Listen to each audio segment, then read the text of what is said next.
मध्य प्रदेश की सबसे high profile seat Budhni से उम्मीदवार राजकुमार पटेल जी हमारे साथ मौजूद हैं। उनसे बात करते हैं कि किस तरह के मुद्दों को लेकर आप जनता के बीच जाएंगे। काफी लंबा अंतराल रहा, हालांकि आप सक्रिय रहे, लेकिन काफी अंतराल के बाद आपको टिकट मिली है।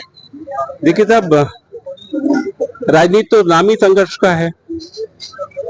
भगवान राम को भी 14 वर्ष भटकना पड़ा था। तो राजनीति में अगर कोई भटक रहा है तो कोई भटकना नहीं बोलते। लेकिन यहाँ का जो कांग्रेस के हमारे कार्यकर्ता ने जो संघर्ष किया है, हमारे वोट यहाँ पर कम नहीं हुए। हमने बीच में भारतीय जनता पार्टी के जीत का अंतर भी कम किया।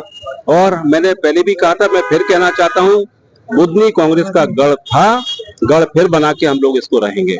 किन मुद्दों को लेकर इस बार आप जनता के बीच जाने वाले हैं? देखिए, उपचुनाव में कोई मुद्दे नहीं होते। ये तो देखिए जनता का चुनाव है। अब मुद्दे तो बहुत हैं, भ्रष्टाचार, महंगाई, किसानों की अनदेखी, अनुसूचित जाति जनजाति महिलाओं के साथ अत्याचार, पिछड़ा वर्ग की अनसुनी करना, तमाम मुद्दे हैं। और यहाँ पर जो अराजकता फैली हुई है वो हमसे और आपसे छिपी नहीं है। यहाँ पर तंत्र जो है वो सत्ता के पास ना, कार्यकर्ता भारतीय जनता पार्टी के कार्यकर्ताओं के पास ना होके गवर्नमेंट के पास है। और भारतीय जनता पार्टी के कार्यकर्ता कांग्रेस के कार्यकर्ता से ज्यादा दुखी है। तो यहाँ कोई सिस्टम बचा नहीं है। इसलिए अब ये यहाँ तो ये मान के चलिएगा कि जनता वर्सेस प्रशासन चुनाव होना है और हम प्रशासन से चुनाव लड़ने को तैयार हैं। कई दावेदार थे, कई लोगों के नाम भी सामने आए, लेकिन बाजी आप मार गए। ना मैंने दावा किया था, ना मैं दावेदार था।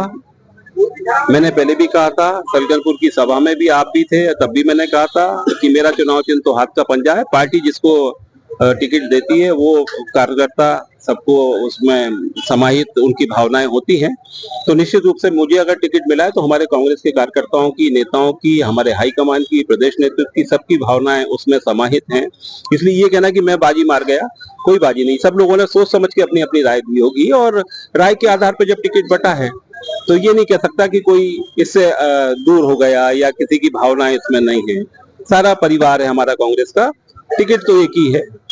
तो कोई ऐसा इसमें झगड़े वाली कोई स्थिति नहीं है। केंद्रीय मंत्री शिवराज जी भी इसी क्षेत्र से आते हैं, वो भी करार समाज को बिलोंग करते हैं, आप भी करार समाज को बिलोंग करते हैं। अब असमंजस की स्थिति है, किसके साथ जाए, क्योंकि जो रमाकांत भार्गव वो भी उनके चहेते उम्मीदवार हैं। देखिए, मैं तो जिस दिन से नेतागिरी में आया हूँ, मैं सभी समाजों का हूँ।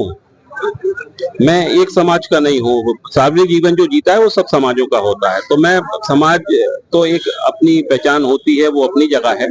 लेकिन राजनीति में मैं सबके साथ मिलकर चला हूँ, चलता रहूंगा और सबको साथ लेके चलता रहूंगा, सबके साथ खड़ा रहूंगा।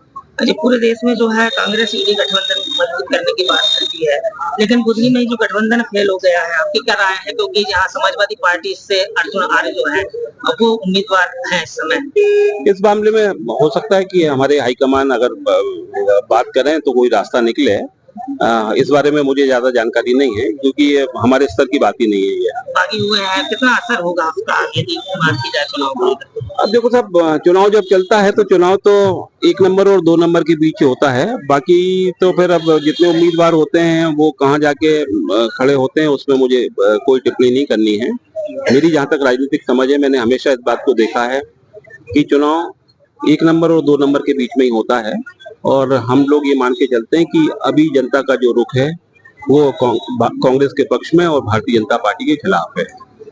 जो जनता का रुख है वो भारतीय जनता पार्टी के खिलाफ है। कड़ा मुकाबला देखने को मिलेगा इस बार। जो है कांग्रेस प्रत्याशी राजकुमार जो पटेल है, उन्होंने साफ दावा किया कि इस बार मुकाबला देखने को मिल सकता है।